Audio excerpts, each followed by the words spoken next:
es tan fácil decir, ni es fácil de hacer. Al despertar decidiré tomar mi cruz y seguirte.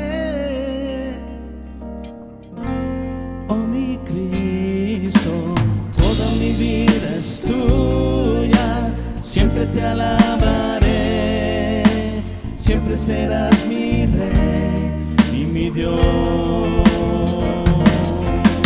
Toda mi vida rindo delante de tus pies, siempre serás mi Rey y mi Dios.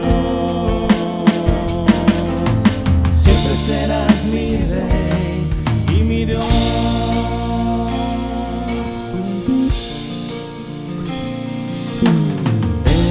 Encuentro que en tu gracia, oh Dios, hallo gozo y paz para obedecer. Todo tu amor derramado en mí me da la fuerza para seguir. Hoy puedo decir que toda mi vida es tuya, siempre te alabaré, siempre serás mi Rey y mi Dios. Toda mi vida rindo delante de tus pies, siempre serás mi Rey y mi Dios. Siempre serás mi Rey y mi Dios.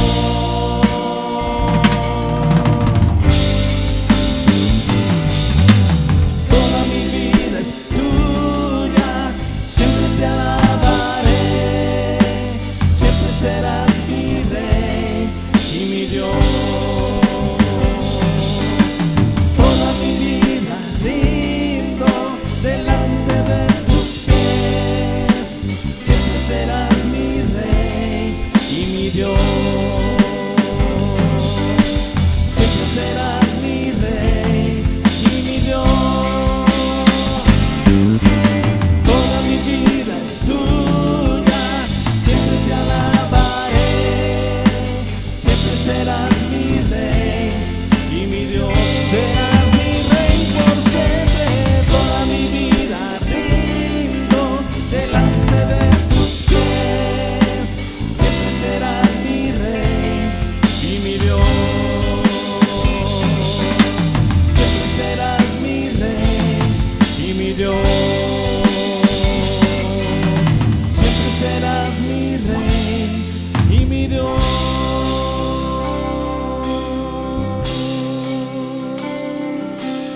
Toda mi vida es tuya.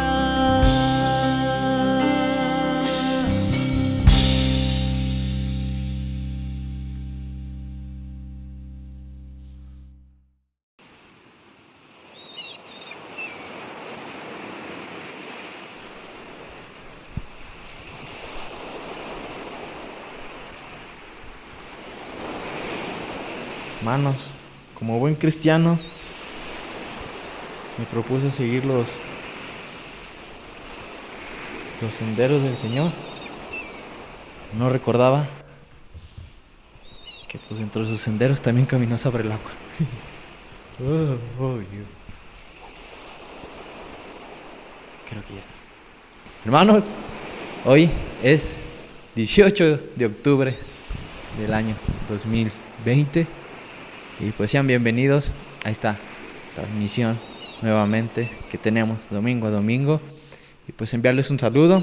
Qué bueno que están aquí conectados con nosotros y de igual manera a todos los hermanos que también nos ven de otros estados de la República, un saludo a todos ellos. Gracias por sintonizar, por también querer buscar más aprendizaje sobre el Señor.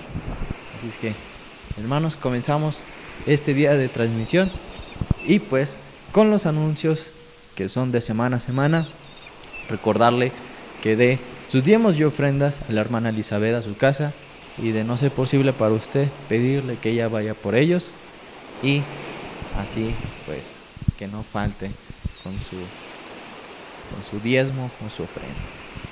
De igual manera, los adolescentes tuvieron su clase a las 11 de la mañana, así es que madre, padre de familia, si tiene a su adolescente que se le olvidó, se le pasó esta semana meterse a la clase, recuerde que la próxima semana a las 11 se conectan a su clase. Y de igual manera los jóvenes, terminando la transmisión por lo regular, que es aproximadamente a la 1:30, nos conectamos a nuestra clase para poder nosotros, pues, de igual manera comenzar a conversar, a aprender más de Dios, a vernos tan siquiera las caras, ya de pues, no poder vernos en físico. Así es que pues esta es nuestra alternativa de convivir y de igual manera pues, aprender algo de Dios. De igual manera, a los adultos, a las mujeres, a los varones que tienen sus grupos en los cuales conversan, piden consejos, se platican, piden oración, pueden pedir ayuda, hermanos. Si en estos momentos se las han visto negras, contáctese con alguien, no tenga pena, para eso estamos la familia, para ayudarnos los unos a los otros. Así es que, sin pena, hermano, utilice pues a los miembros de la iglesia que más confianza le tengan y pues estar en comunicación los unos a los otros. No tenemos por qué cortar distancias. Si es que ya no estamos ahorita reuniendo a esa iglesia, podemos seguir conversando, tener esa amistad que teníamos. Así es que no merme esa amistad, esa comunicación. Así es que, hermanos, ya esos son los avisos y pues vamos a comenzar con la palabra de Dios. Espero que esté cómodo. No olvide de compartir estos videos, estas transmisiones por todos los medios que usted tenga disponibles, por los que conozca, por los que incluso nosotros no conozcamos, ahí póngaselos. Les digo al grupo que tenga de hombres, varones, el de la escuela, si quiere también, de que, ay, me equivoqué, por equivocación le manda ahí el enlace, ponerlo de estado de WhatsApp, de Facebook, en publicación, pues a los adultos, a los jóvenes. Así que hay que compartir estos mensajes, estas buenas nuevas. Así es que, sin más que decir, póngase cómodo, tome su Biblia, tome su libreta de apuntes, que ahora vamos con la palabra del Señor. Así es que vamos con la explicación, hermanos, y sin nada más que decir, yo me las despido. Nos vemos.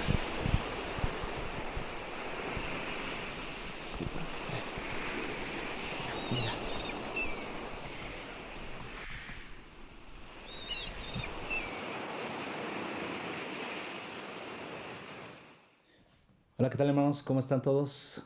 Bienvenidos a la transmisión del día de hoy, que es domingo 18 de octubre. Si ustedes recuerdan, este asunto de la pandemia comenzó en el 20-21 de marzo. Eso quiere decir que ya estamos a 2 días de cumplir 7 meses con la pandemia en nuestro país.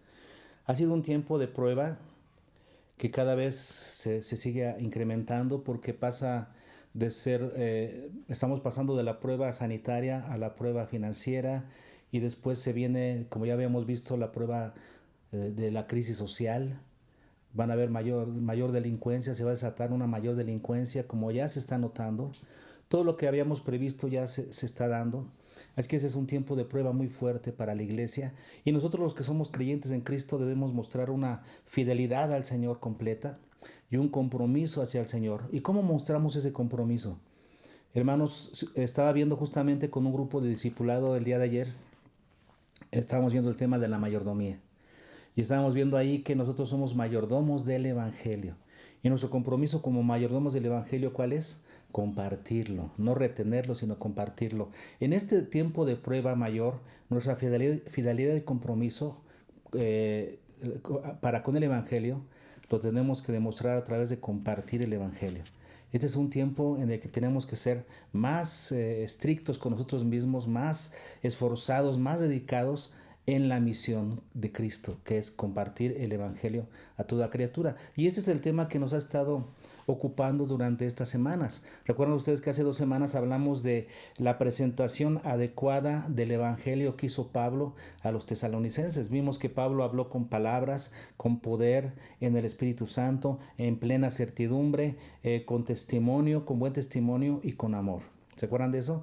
Y después la semana pasada hablamos acerca de la recepción correcta del evangelio por los tesalonicenses. Ellos imitaron, ellos recibieron el evangelio en medio de gran tribulación, con gozo, siendo ejemplo para otros y luego divulgando el evangelio por todos lados. ¿Sí recuerdan eso?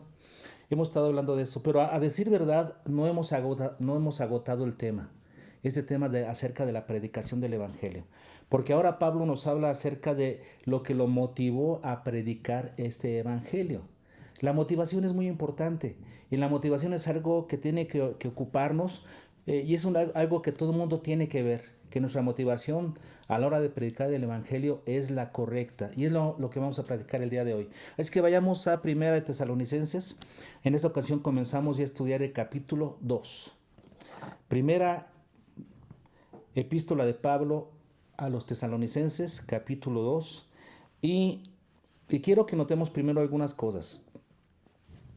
Como dije, la motivación que nosotros tengamos por la predicación del evangelio, la motivación que tengamos para compartir el evangelio es algo que debe estar a la vista de todos. Primero está a la vista de Dios. Dice el apóstol Pablo en el capítulo 2, versículo 5.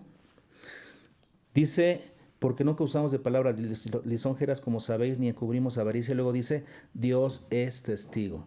En primer lugar, Dios es testigo de las motivaciones que nosotros tengamos para predicar, y es lo más importante y lo que debe causarnos temor y temblor. Dios es testigo de nuestra motivación al predicar. Y luego el versículo Dios dice: porque vosotros sois testigos y Dios también. Entonces, Dios es nuestro primer testigo de las motivaciones. Él las conoce. Él sabe con qué motivación vamos a predicar el evangelio y eso es muy importante. Pero también en este pasaje que vamos a estudiar, que es hoy de los versículos 1 al 12, 6 veces se dice que los tesalonicenses sabían de la motivación de Pablo. La motivación de Pablo estaba a la vista de todos. Vamos a anotarlo. Vean ustedes, en el versículo 1 dice: porque vosotros mismos, ¿qué? Sabéis. Esto es algo, esta motivación de Pablo estaba a la vista, los tesalonicenses lo sabían. Versículo 2 dice: pues habiendo antes padecido y siendo ultrajados en Filipos, ¿cómo sabéis? Otra vez algo que ellos sabían. Versículo 5, porque no cruzamos de palabras lisonjeras, como sabéis, ¿ok? Luego versículo 9, porque os acordáis, quiere decir que lo sabían y ahora se estaban acordando. Versículo 10, vosotros sois testigos, algo que sabían. Y versículo 11, así como también sabéis. Entonces, en estos 12 versículos, Pablo 6 veces menciona que los tesalonicenses eran testigos, sabían de las motivaciones que tenía el apóstol Pablo. Muy bien. Entonces, la motivación es importante. Vamos a comenzar el estudio entonces de esta sección, de los versículos 1 y 2. ¿Listos ahí? Tesalonicenses 2, versículo 1. Porque vosotros mismos sabéis, hermanos, que nuestra visita a vosotros no resultó vana. Nuestra visita a vosotros no resultó vana, no fue vana. Esa palabra no resultó, que también se puede traducir no fue vana, está en tiempo perfecto, tiempo perfecto. Y ese tiempo en el griego sí, nos indica que esta es una acción totalmente terminada, totalmente concluida en toda la extensión de la palabra y que por lo tanto trae resultados en el presente. Es una acción consumada en el pasado que trae resultados en el presente. Y dice aquí el apóstol Pablo: nuestra visita hacia ustedes no fue para nada vana. Eso quiere decir, ha traído buenos resultados. ¿Sí? Ha demostrado serlo así por los resultados presentes, que no fue vana la visita. Y luego sigue diciendo el apóstol Pablo en el versículo 2, ¿por qué no fue vana? Pues habiendo antes padecido y sido ultrajados en Filipos. Acuérdense ustedes que Pablo, antes de llegar a Tesalónica, estuvo en Filipos, y ahí con los filipenses dice que padeció y fue ultrajado. ¿Qué significa ultrajar? Ultrajar significa afrentar la dignidad de alguien. Y recuerdan ustedes que el apóstol Pablo fue encarcelado y fue azotado a pesar de que era ciudadano romano. No se le preguntó si era ciudadano, no se le hizo juicio y sin embargo se le azotó y se le encarceló. Y Pablo reclamó ese derecho después, porque cuando los juzgados, las personas del juzgado lo querían sacar así nada más, él dijo, no. Me azotaron siendo ciudadano romano y ahora me quieren sacar haciendo más. No, que vengan ellos a sacarme. Y entonces dice que las personas fueron con todo temor y temblor a pedirle que se fuera. ¿Se acuerdan de eso? Pablo padeció y fue ultrajado en Filipos, y dice Pablo, como ustedes bien lo saben. Sin embargo, dice Pablo, tuve denuedo, o sea, valor, para llegar con ustedes, los de Tesalónica, para también a ustedes anunciarles el evangelio. Y dice Pablo, y lo hice en medio de gran oposición, como ya lo vimos anteriormente en el capítulo 17 del libro de los Hechos. Entonces Pablo salía de una para meterse a otra, ¿no? Salía de un problema, de un conflicto en Filipos, para meterse a otro en Tesalónica. Pura oposición. Sin embargo, la pregunta que vamos a contestar aquí es la siguiente. ¿Qué es lo que hacía que Pablo siguiera adelante, predicando en medio de gran oposición y además con resultados positivos siempre? ¿Qué es lo que lo motivaba, hermanos? Él tenía una gran motivación. Eso es lo que hacía que él siguiera predicando a pesar de todo y con buenos resultados. Su motivación personal. Él tenía una gran motivación a toda prueba. Y vamos a ver en qué consistía esa motivación. En el versículo 3 dice, porque nuestra exhortación no procedió de error. No procedió de. Aquí tenemos la motivación. Nuestra exhortación a ustedes, cuando les fuimos a predicar el evangelio, no procedió de. Eso habla de motivación. ¿Cuál es la motivación que sí tenía Pablo? ¿Cuál es la motivación que no tenía cuando él iba a compartir el evangelio? Pablo cuidaba sus motivaciones, cuidaba que fueran correctas. Y vamos a ver cuáles son las motivaciones incorrectas y cuáles son las correctas que tenía Pablo. Pero primero, abocémonos a pensar por qué, cuál es la raíz, cuál es la raíz, el fundamento de sus buenas motivaciones. Vamos a verlo. Está en el versículo 4. Dice Pablo, sino que según fuimos aprobados por Dios para que se nos confiase el evangelio, así hablamos. Aquí tenemos el fundamento de su motivación de Pablo. Dice que él fue aprobado por Dios. Y adivinen qué. Este verbo aprobado por Dios, aprobado, está en tiempo perfecto, otra vez. ¿Qué significó? ¿Qué dijimos que era el tiempo perfecto? Nos habla de una acción terminada, concluida, totalmente concluida en el pasado, pero que trae resultados en el presente. Ese es el tiempo perfecto. Y dice Pablo que ellos fueron aprobados por Dios. Dios lo aprobó a Pablo como mensajero. Y aprobar significa que lo puso a prueba primero. Lo puso a prueba y aprobó. Entonces Pablo aprobó por Dios y entonces Dios lo consideró como una persona digna de que se le confiase el tesoro más preciado, su tesoro más preciado. Dios, hermanos, puso en manos de Pablo su tesoro más preciado, el evangelio. Y también en nuestras manos lo ha puesto. Acuérdense que nosotros somos mayordomos del evangelio, como vimos en el curso 3, en la lección de la mayordomía. Nosotros somos mayordomos del evangelio. Dios ha depositado ese gran tesoro en nuestras manos para que nosotros lo compartamos. Y confió en nosotros, dice aquí, para que se nos confiase el evangelio. Así es que, según Dios nos aprobó, y nos confió su evangelio, así hablamos. Eso nos habla de la tremenda responsabilidad, del peso de responsabilidad que tenía Pablo sobre sí. Él consideraba que era una responsabilidad de él compartir el evangelio. Y por eso decía en otras ocasiones, y ay de mí si no lo anunciare, ay de mí. Yo tengo que predicar a toda costa y ay de mí si no lo anunciare. Entonces, Pablo tenía esta motivación, ¿verdad? Por esa razón, hermanos, su exhortación, dice el versículo 3, no procedió de qué, y nos muestra tres cosas: del error, de la impureza y del engaño. Vámonos una por una, porque muchos mensajeros del evangelio sí predican con estas malas motivaciones. Es que vayamos a esto. Primero, el evangelio dice que la exhortación de Pablo hacia el evangelio no procedió del error. O sea, de llevarlos el error, de llevarlos a una doctrina falsa. Hay personas que sí, lo que quieren es justamente enseñar una doctrina falsa, a sabiendas de que lo es, o a veces engañados, creyendo que realmente están predicando la verdad. Y el apóstol Pablo dice que él no predicó basado en el error, o queriendo llevarlos al error. Versículo 4, en la versículo 4, en la parte B, nos dice cuál es la característica de aquellos que predican basados en el error, o sea, en querer enseñar una doctrina falsa. En la parte B del versículo 4 dice, no como para agradar a los hombres, sino a Dios que prueba nuestros corazones. No para querer agradar a los hombres. Normalmente una doctrina falsa tiene una característica: busca agradar a los hombres. Una doctrina falsa lo que busca es agradar a los hombres. Eso es lo que la prueba. Ahora, dice el apóstol Pablo, nosotros no quisimos agradar a los hombres, sino a Dios, que Él es el que prueba nuestros corazones. El apóstol Pablo cuidaba siempre que predicaba el evangelio, buscaba no agradar a las personas. Él no fue nombrado apóstol del evangelio para agradar a las personas, no, sino para agradar ¿a quién? Agradar a Dios. Cuando nuestra motivación es agradar a las personas, podríamos transgiversar el evangelio.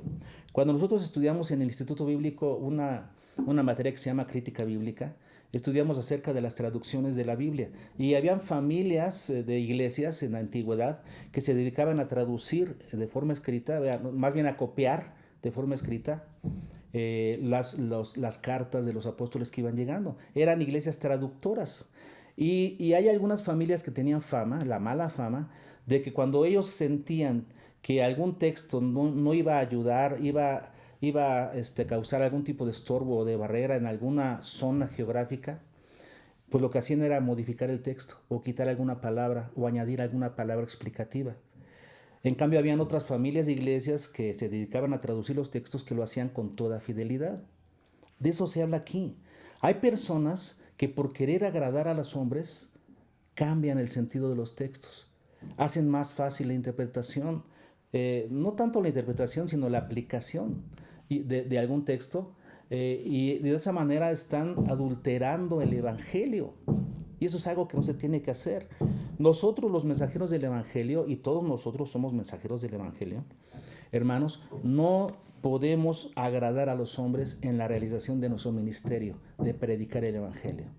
No predicamos el evangelio para agradar a los hombres, dice aquí, sino a Dios, quien prueba nuestros corazones. Acuérdense que Pablo había dicho que él fue aprobado por Dios. Dios es el que prueba nuestros corazones. Nuestro deber es agradar a Dios. En Gálatas 1, versículo 10,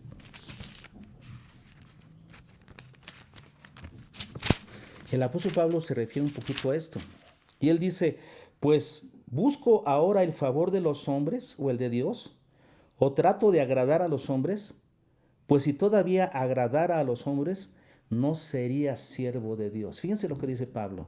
Si yo tratara de agradar a los hombres cuando predico el evangelio, ya no sería siervo de Dios. ¿De quién sería siervo? De los hombres. Si busco agradar a los hombres, yo sería siervo de los hombres. No, yo soy siervo de Dios.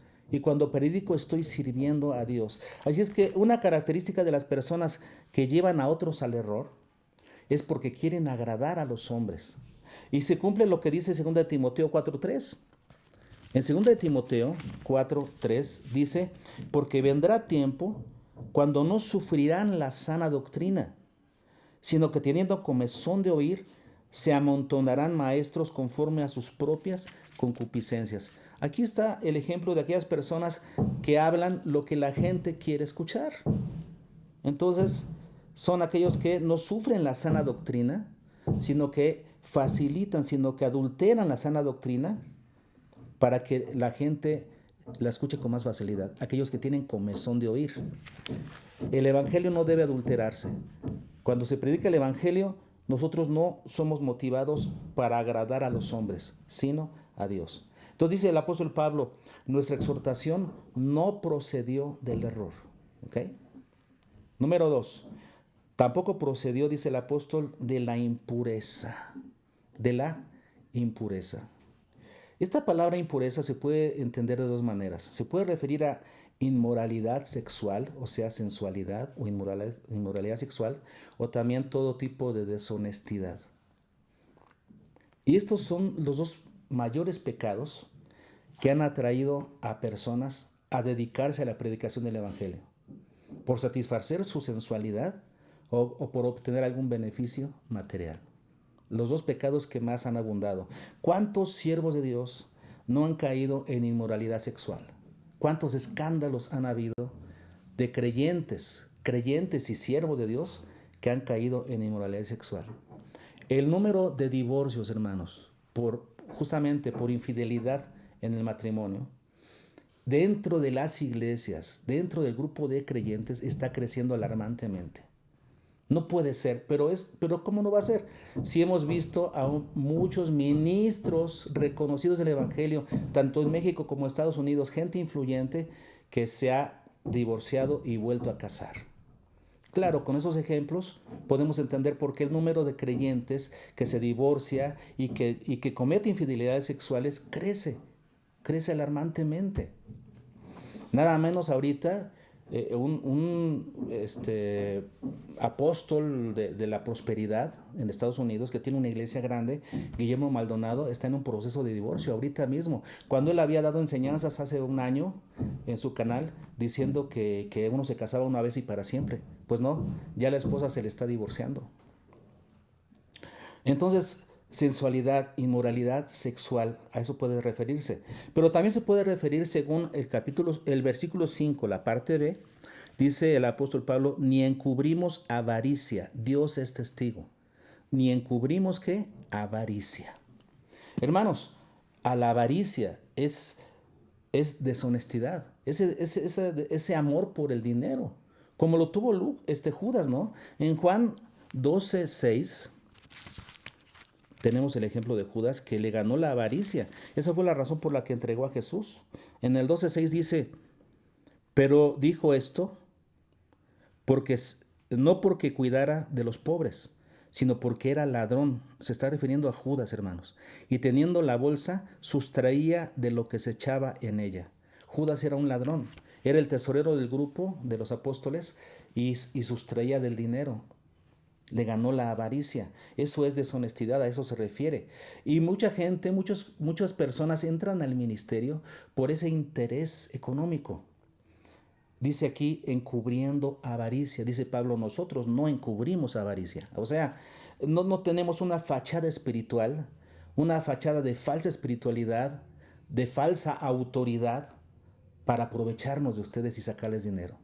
Eso no ha pasado, dice Pablo, con nosotros. Sin embargo, sí ha pasado muchas veces en la sociedad cristiana, en el cristianismo. Muchas veces ha pasado que hay personas que quieren aventajarse para sacar provecho económico.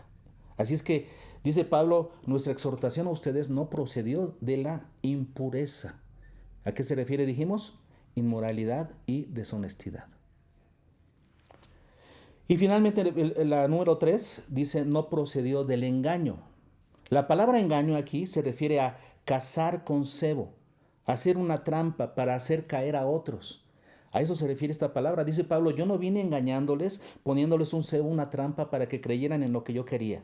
No, eso no fue posible. En el versículo 5 nos da una mayor explicación. Dice Pablo, porque nunca usamos de palabras lisonjeras, como sabéis. Como ustedes bien saben, nunca usamos de palabras lisonjeras. ¿Qué significa lisonjería? Significa hacer la barba para sacar provecho personal. Dice Pablo, nosotros no hicimos eso. No les hicimos la barba a ustedes para sacar algún provecho. ¿Qué tipo de provecho podría sacar el apóstol Pablo? O algún predicador o algún evangelista. ¿Qué tipo de provecho podría sacar? Versículo 6 dice, ni buscamos gloria de hombres. Eso es, ser reconocido. Tener reconocimiento de las personas. Y dice Pablo, nosotros ni buscamos gloria de hombres, ni de vosotros, ni de otros, aunque podíamos seros carga como apóstoles de Cristo. Teníamos todo el derecho como apóstoles de Cristo de hacerlo. Y aquí Pablo no se refiere a apóstol en el sentido de uno de los 12, porque aquí está hablando en plural, refiriéndose también a Silvano y a Timoteo. Y ellos no eran apóstoles de Cristo en el sentido de los 12. Está hablando de como enviados. Aquí dice Pablo como enviados. Dice, entonces, ni de otros, aunque podíamos seros carga como misioneros de Cristo, como enviados de Cristo a ustedes. Sí, porque ellos, por haber sido enviados, tenían derecho Habían derechos de los que el apóstol Pablo habla en otros pasajes. En Timoteo, por ejemplo, habla de que no pondrás bozal al buey que trilla. Eso significa el obrero es digno de su salario. Y el apóstol Pablo en otras ocasiones, inclusive en la carta a los filipenses, se refiere a esto. Él dice en la carta de los filipenses, en el capítulo 4, versículo 10, dice, en gran manera me gocé en el Señor, de que ya al fin habéis revivido vuestro cuidado de mí, de lo cual también estabais solícitos, pero os faltaba oportunidad. No lo digo porque tenga escasez, pues he aprendido a contentarme cualquiera que sea mi situación. Sé vivir humildemente y sé tener abundancia. En todo y por todo estoy enseñado. Así para estar saciado como para tener hambre, así para tener abundancia como para padecer necesidad. Todo lo puedo en Cristo que me fortalece. Sin embargo, bien hicisteis en participar conmigo de mi tribulación. Y sabéis también vosotros, oh filipenses, que al principio de la predicación del Evangelio, vean esto, cuando partí de Macedonia, ninguna iglesia participó conmigo en razón de dar y recibir, sino vosotros solos. Y luego dice, 16, pues a una Tesalónica me enviasteis una y otra vez para mis necesidades. No es que busque dádivas, sino que busco fruto que abunde en vuestra cuenta, obediencia. Pero todo lo he recibido, y tengo abundancia, estoy lleno, habiendo recibido de Epafrodito lo que enviasteis, olor fragante, sacrificio acepto, agradable a Dios. Mi Dios, pues, suplirá todo lo que os falte, conforme a sus riquezas en gloria en Cristo Jesús. Entonces Pablo está aquí alabando a la iglesia de los filipenses porque le mandaban para sus necesidades. Aquí Pablo no está diciendo, yo no necesito y no quiero que nadie me dé. No, no está diciendo eso. Pero él lo que está diciendo es que él no quiere poner tropiezo al evangelio. Entonces, él no quiere buscar reconocimiento. Él no quiere buscar ese tipo de reconocimiento. Él quiere solamente dedicarse a predicar el evangelio.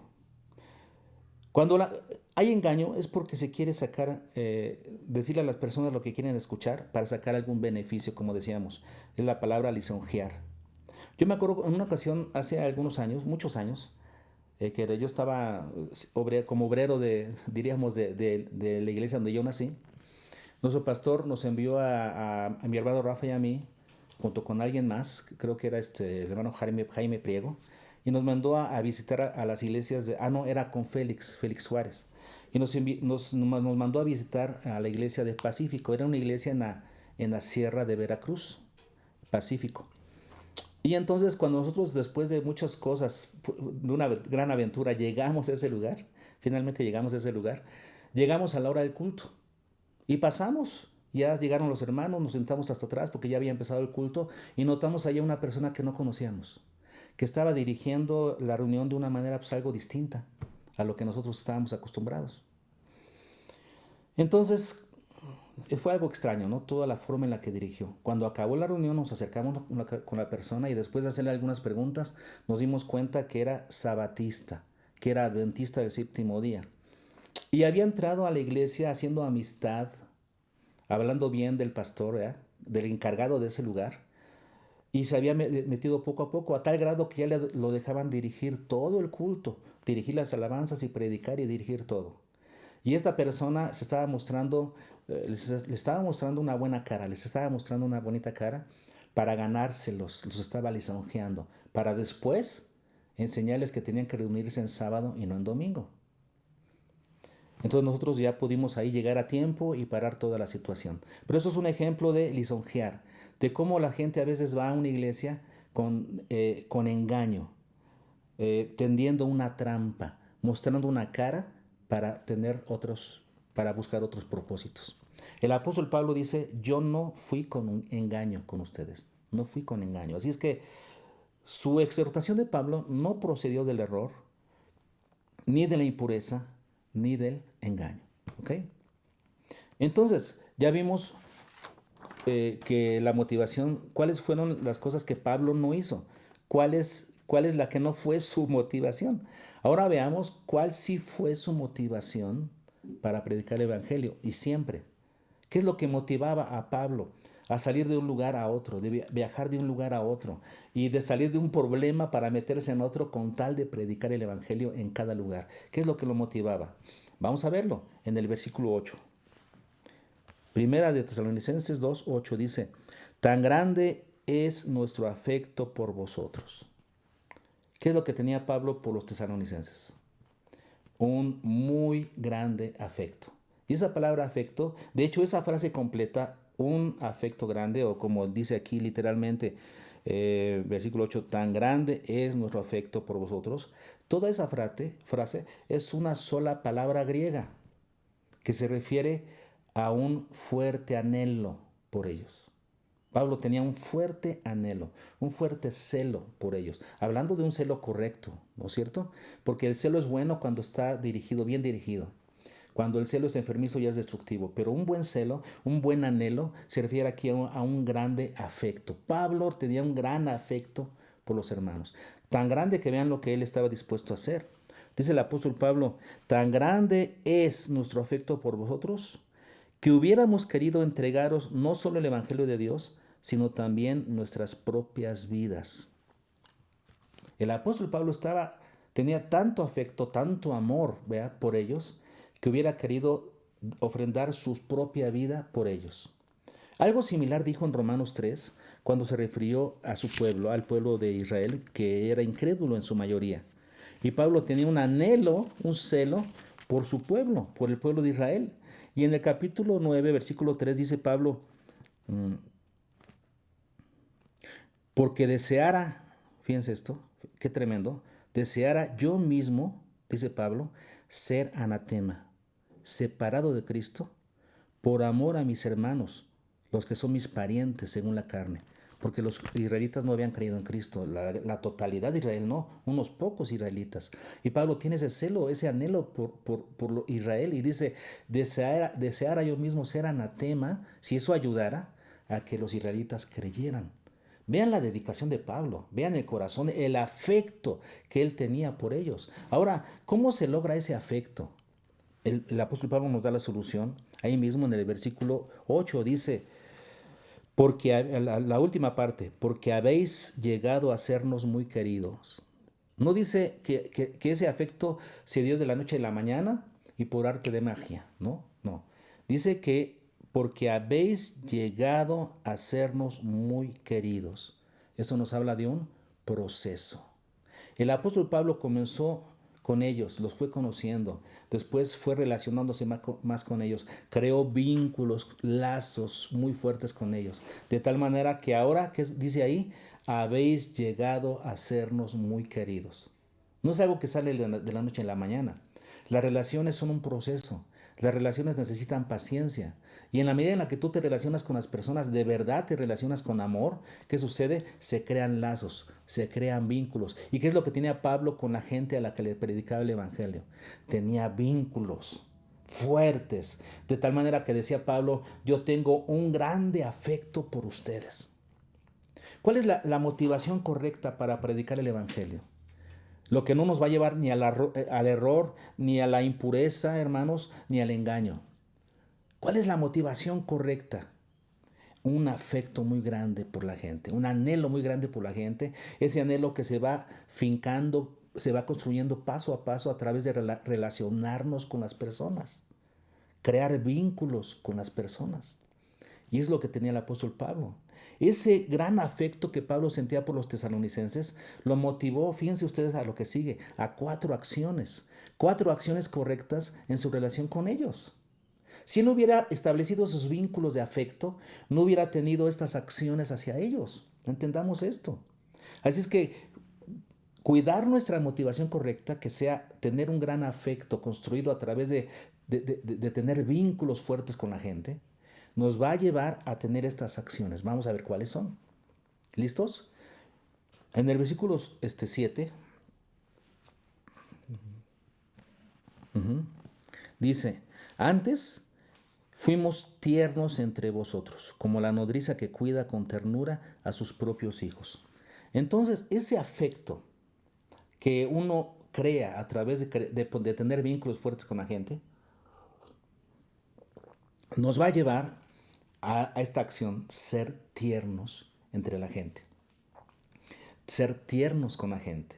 Mansos, amables. ¡Qué ternura! Ahora vean el apóstol Pablo qué ejemplo pone. Dice, tiernos entre ustedes como, y pone el ejemplo, ¿como quién? Como la nodriza. Ahora, ¿qué es una nodriza? Si ustedes buscan en el diccionario o tienen esa concepción de lo que es la nodriza es como una nana. Es una persona que amamanta a hijos ajenos. Es una persona que se dedica a cuidar a niños pequeños en edad de ser amamantados y justamente hace eso, amamantarnos a hijos ajenos. Dice Pablo que él fue tierno entre ellos como una nodriza. Como una nodriza, ahora fíjense bien, lo que sigue, dice Pablo, como una nodriza que cuida con ternura a sus propios hijos. Qué figura tan tremenda, porque si una nodriza es tierna con hijos ajenos, cuánta más ternura y cuidado no mostrará por los hijos propios. ¿Se dan cuenta del ejemplo de Pablo? Así tenemos que ser nosotros con la gente. Cuando nosotros tenemos ese afecto tan grande por la gente, entonces vamos a ser tiernos con la gente, amables con la gente, mansos con la gente, muy cuidadosos en el trato con las personas. El apóstol Pedro hace una alerta, una palabra de alerta para aquellos que van a predicar el evangelio y van a tener a su cuidado a otras personas. En primera de Pedro, capítulo 5, versículo 3, el apóstol Pedro dice, ¿cómo es que se debe apacentar la grey de Dios?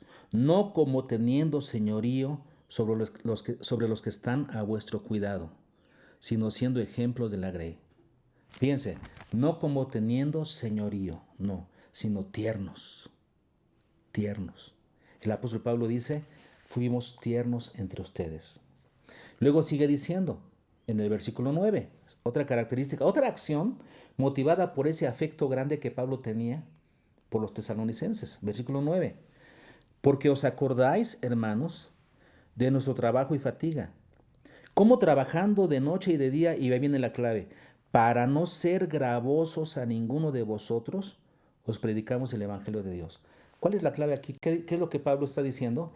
Que la acción de Pablo, motivada por ese afecto que tenía hacia ellos, es procurar no ser gravoso hacia ellos. ¿Qué significa ser gravoso? Es la intención de no afectar o de no poner barreras a la fe de los creyentes. Es por ello que Pablo dice, yo no acepté, como ya vimos en Filipenses, ¿verdad?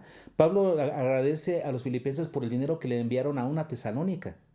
Pablo agradece porque los filipenses revivieron su cuidado de él. Pablo necesitaba ese cuidado económico, sin embargo no lo exigía para no poner tropiezo, para no ser gravoso. Sí lo enseñaba, no lo exigía. Y cuando a una iglesia le caía el 20 y participaba de esto con Pablo, Pablo lo agradecía. Pero si a esa iglesia aún no le caía el 20, Pablo no lo exigía, no era gravoso. Por eso él dice que trabajaba y se fatigaba de noche y de día, porque predicar el evangelio y tener que además trabajar para vivir exige dedicar horas extras, extenuantes de trabajo. Pablo estaba dispuesto a no hacer nada que pudiera ser un tropiezo para que la gente creyera. Es lo que lo motivaba. Por eso vemos en Hechos capítulo 16, versículo 3, lo que hizo con Timoteo. Cuando Pablo encontró a Timoteo y lo quiso llevar consigo, pues investigó prontamente y se dio cuenta, sabía el apóstol Pablo, que Timoteo era de padre griego y de mamá judía. Entonces, como tenía origen judío, ¿qué es lo que hizo Pablo para que la compañía de Timoteo dentro de su grupo misionero no causara problemas, no fuera una barrera para los judíos a quienes ellos predicarían a todo lugar en donde él iba? Dice, quiso Pablo que éste fuese con él, y tomándole, le circuncidó por causa de los judíos que había en aquellos lugares, porque todos sabían que su padre era griego. Para que Pablo no tuviera ninguna barrera, no fuera gravoso. ¿Para quiénes? Para los judíos. ¿Qué hizo? Circuncidó a Timoteo. Si tú tienes tal afecto por el grupo de personas a las que vas a predicar, vas a dejar de hacer ciertas cosas para no ser gravoso hacia ellos. Ahora vean lo que hizo Pablo en Gálatas 2:3. Ahí hizo lo contrario, porque ahí a una persona que lo estaba también acompañando en el ministerio, que en este caso era Tito, a él no lo circuncidó. ¿Por qué? Porque Tito no tenía ningún parentesco con los judíos, era un gentil. En Gálatas 2:3 dice, mas ni aun Tito, que estaba conmigo con todo y ser griego, fue obligado a circuncidarse. Pablo no circuncidó a Tito. ¿Por amor a quién? A los gentiles a quienes les predicaría el evangelio. ¿Se dan cuenta? El apóstol Pablo entonces, por un lado, sí circuncidó a Timoteo por amor a los judíos, por su parentesco con los judíos, pero a Tito no, por su parentesco con los gentiles, para no poner tropiezo a los gentiles, para que los gentiles no creyeran que tenían que circuncidarse y guardar la ley, también si querían creer en Cristo. Entonces Pablo procuraba no ser gravoso, no poner ninguna barrera para que la gente pudiera dedicarse a Dios y creer en Él. Vamos, dos cosas. La tercera cosa, el apóstol Pablo, además, se comportaba correctamente, procuraba tener una conducta correcta. ¿Por qué? Por el gran afecto que tenía hacia los tesalonicenses. Versículo 10. Estamos en 1 Tesalonicenses capítulo 2, versículo 10. Y dice, vosotros sois testigos, otra vez, y Dios también, de cuán santa, justa e irreprensiblemente nos comportamos con vosotros los creyentes. Eso quiere decir que el apóstol Pablo dice que cuando él estaba junto con los creyentes, cuidaba comportarse santa, justa y irreprensiblemente, estando con los creyentes. Ahora, fíjense, muchas veces nosotros podemos decir, no, yo sí soy de buen testimonio cuando estoy en el mundo, porque los del mundo son súper pecadores. Entonces, comparado con ellos, yo soy un santo, soy un ángel. Sí, pero Pablo dice que él se comportaba de esta manera santa, justa y irreprensible para con los creyentes. Esa es una exigencia mayor. O sea, ser una luz fuerte en un lugar donde hay luz, distinguirse, es porque tienes una luz mayor, ¿no? Entonces, en la iglesia hay luz. Son pura gente que conoce a Dios, que tiene cierto testimonio. Pues ahí el apóstol Pablo se exigía un mejor comportamiento.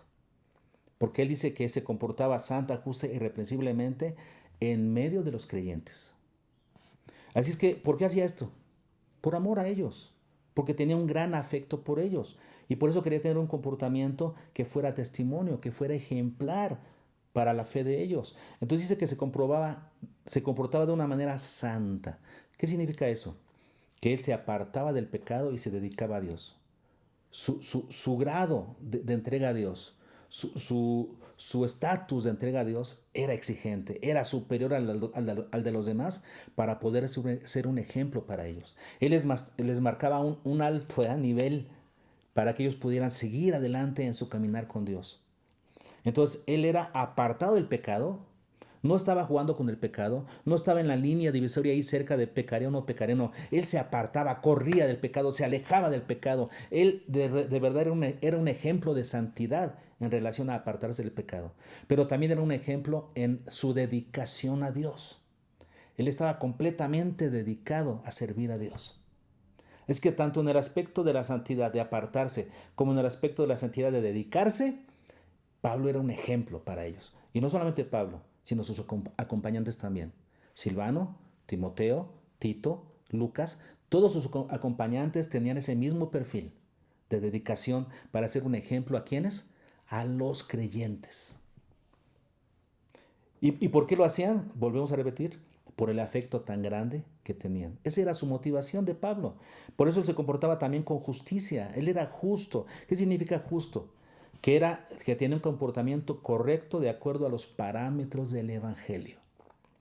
Eso significa tener una conducta justa. No significa ser un vengador. Yo soy un justiciero y voy a hacer justicia. No. Tener un comportamiento justo significa un comportamiento correcto de acuerdo a los parámetros de la palabra de Dios. Y Pablo era un ejemplo en ese sentido también. Y luego irreprensible. O sea, que pasa la prueba, que no tiene causa de reprensión alguna. nadie podía reprender a Pablo de nada. Y Pablo, cuando estaba frente a creyentes o frente a líderes, siempre les decía, díganme si hay algo en lo que me puedan reclamar, porque yo me he dedicado a esto y esto y esto. Y varias veces Pablo, lo leemos en el libro de los Hechos, les preguntaba, ¿hay algo que me quieran reclamar? No le debo nada a nadie, me he comportado de esta manera con ustedes. Él era irreprensible. ¿Para quiénes? Para los creyentes, hermanos. Eso es exigente, ¿eh? Eso es exigente. Así es que aquí tenemos la tercera cosa. Ya hemos visto que Pablo fue tierno. Pablo procuraba no ser gravoso, no poner barreras y tener un buen comportamiento santo, justo e irreprensible. Eso es por el afecto que le tenía a los tesalonicenses. Y por último, la cuarta cosa, versículos 11 y 12. La cuarta acción que era motivada por el amor que Pablo le tenía a los tesalonicenses, por esa buena motivación que tenía. 11 y 12 dice, así como también sabéis, otra cosa que ellos sabían, de qué modo, como el Padre a sus hijos, exhortábamos y consolábamos a cada uno de vosotros, y os encargábamos que anduvieseis como es digno de Dios, que os llamó a su reino y gloria.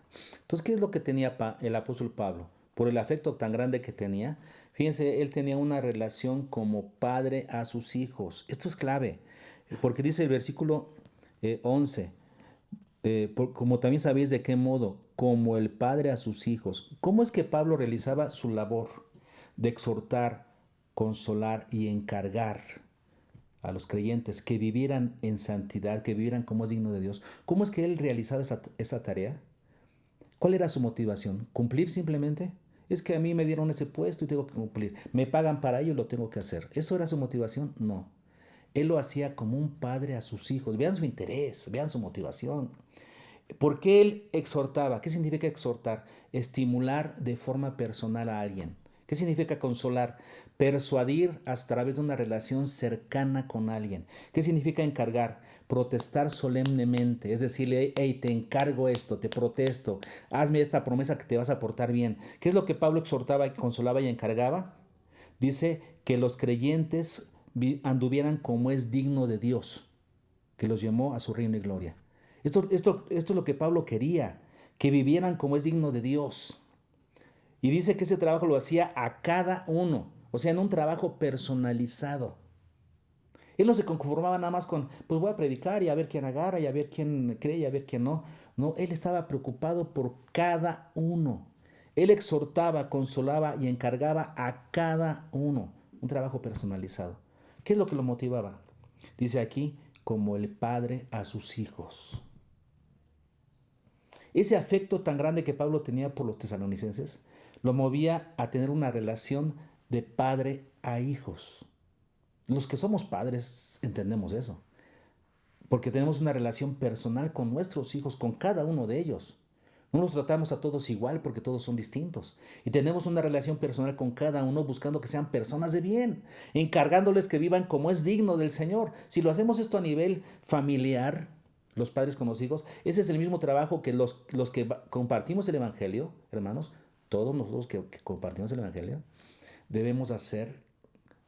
Ese tipo de relación es la que debemos de tener con las personas que escuchan de nosotros el Evangelio. Debemos hacer un trabajo como padre a hijos. Hemos hablado en los grupos familiares, por ejemplo, ahora que estamos trabajando con ese concepto de grupos familiares, que en un grupo familiar, el grupo familiar se compone de padres, hermanos mayores y hermanos menores. Los padres son los que hablan, los que llevan a la fe a los nuevos convertidos. Pero dentro del grupo familiar también van a haber hermanos mayores que tienen la motivación de ser ejemplos para los hermanos menores que apenas van entrando al camino de Dios. Entonces somos como una familia en donde los padres exhortan a sus hijos y donde los hermanos mayores hacen papel de ser modelos para sus hermanos menores. Y Pablo lo ve así. Dice, yo como padre a sus hijos los he exhortado, consolado y les he encargado a cada uno de ustedes que vivan como es digno del Señor. Pero no lo he hecho, este trabajo no lo he hecho a la fuerza, lo he hecho con amor, como un padre a sus hijos. Conclusión, hermanos. Si nosotros hemos sido aprobados por el Señor, de tal manera que nos ha confiado su tesoro más grande, que es el Evangelio, entonces no hay razón para tener motivaciones incorrectas. No hay razón. ¿Cuáles son algunas motivaciones incorrectas que algunos tienen cuando predican el Evangelio? El error. Haciendo las cosas para agradar a los hombres. Eso es un error. Nuestro enfoque no es agradar a los hombres, sino agradar a Dios. Cuando queremos agradar a los hombres al predicar el Evangelio, al Evangelio lo adulteramos para que se acomode a los hombres. No podemos hacer eso. Cuando predicamos el Evangelio, nuestro enfoque es agradar a Dios y no a los hombres. Eso nos puede llevar al error. Número 2 es la impureza. Nosotros no podemos predicar el Evangelio con la motivación de la impureza, encubriendo avaricia, deshonestidad o inmoralidad sexual. Y el engaño, lisonjeando para sacar provecho, buscando la gloria de los hombres. Así es que cuando nosotros sabemos que hemos sido aprobados por Dios y que Dios nos ha confiado su Evangelio, no podemos tener este tipo de errores. Error, impureza y engaño. No. Ahora, por el contrario, debemos crear vínculos de amor con la gente a la que le estamos compartiendo el Evangelio. Vínculos de amor, para que tengamos y construyamos un gran afecto en nuestra relación con ellos, con las personas a las que ministramos. Porque solo esa motivación, que es el amor, el gran afecto por la gente, es la que nos va a llevar a tratarlos de esta manera, a esas acciones correctas que son ser tiernos, ser amables con ellos, para cuidar diligentemente de su alma, quitar todo estorbo o barrera que pudiera existir para su entrega y dedicación a Dios, tener un comportamiento santo, justo e irreprensible, y tratarlos como padres a hijos para exhortarlos y consolarlos y encargar a cada uno que anden como es digno de Dios. Solamente estas 4 acciones se pueden lograr si nosotros tenemos la motivación correcta, que es tener un gran afecto por la gente. Y como ya dijimos, ese gran afecto por la gente no nace de la noche a la mañana, no aparece por arte de magia, se construye a través del tiempo, a través de una correcta relación. Vamos creando vínculos con las personas y esos vínculos nos ayudan a actuar de la manera correcta con la gente. Nuestro compromiso entonces es con el Evangelio, no con las personas, aunque tenemos amor por los perdidos. Y ese amor por los perdidos es el que nos ayudará a presentar el Evangelio de tal manera que magnifiquemos a Cristo por encima de los intereses personales y los propósitos personales. Eso es lo que tenemos que hacer, hermanos. Cuidemos nuestras motivaciones cuando vayamos a predicar a Cristo. Y Dios quiere que todos prediquemos, Todos debemos hacerlo. Y debemos de cuidar nuestra motivación. ¿Cuál es la motivación correcta? Saber que Dios nos ha aprobado para ser mensajeros del Evangelio. Eso nos da compromiso. Y amar a la gente. Tener un gran afecto por las personas a las que les compartimos de Cristo, porque eso va a redundar en que tengamos las acciones correctas hacia ellos. Si hemos aprendido, llevémoslo a la práctica, para que el Evangelio pueda ser predicado de la manera correcta, con la actitud correcta, y podamos lograr que la gente reaccione correctamente al Evangelio y pueda ser salva para su gloria. Los dejo con este mensaje, esperando que sea de bendición para ustedes. Les mando un saludo a todos y un gran abrazo. ¿Ok? Nos vemos en la próxima. Hasta luego.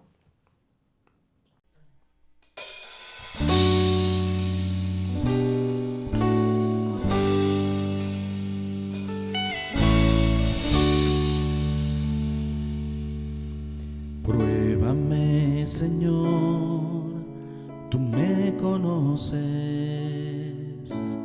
quebrántame el corazón.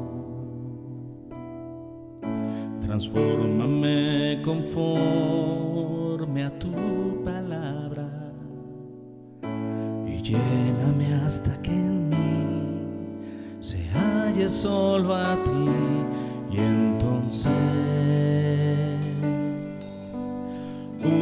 úsame, Señor, úsame como una lámpara en la noche, como un puente sobre el agua, como sombra en el desierto, como flecha que acierta el blanco. Quiero ser usado de tal forma que te agrade a cualquier hora y en cualquier lugar. He aquí está mi vida, úsame, Señor, úsame. Pruébame, Señor, tú me conoces. Quebrántame el corazón. Quebrántame conforme a tu palabra y lléname hasta que en mí se halle solo a ti. Y entonces úsame, Señor, úsame como una lámpara en la noche, como un puente sobre el agua, como sombra en el desierto, como flecha que acierta el blanco. Quiero ser usado de tal forma que te agrade a cualquier hora y en cualquier lugar. He aquí está mi vida, úsame, Señor, úsame. Pruébame, quebrántame, transfórmame, lléname y úsame.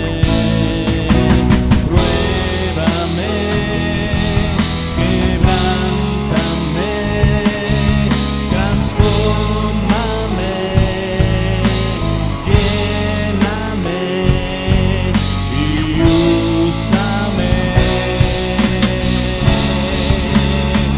Como una lámpara en la noche, como puente sobre el agua, como sombra en el desierto, como flecha que acierta el blanco. Quiero ser usado de tal forma que te agrade a cualquier hora y en cualquier lugar. He aquí está mi vida, úsame, Señor, úsame.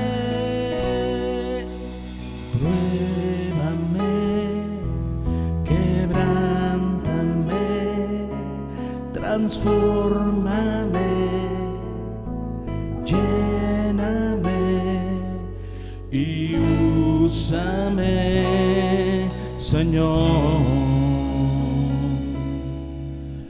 úsame, Señor.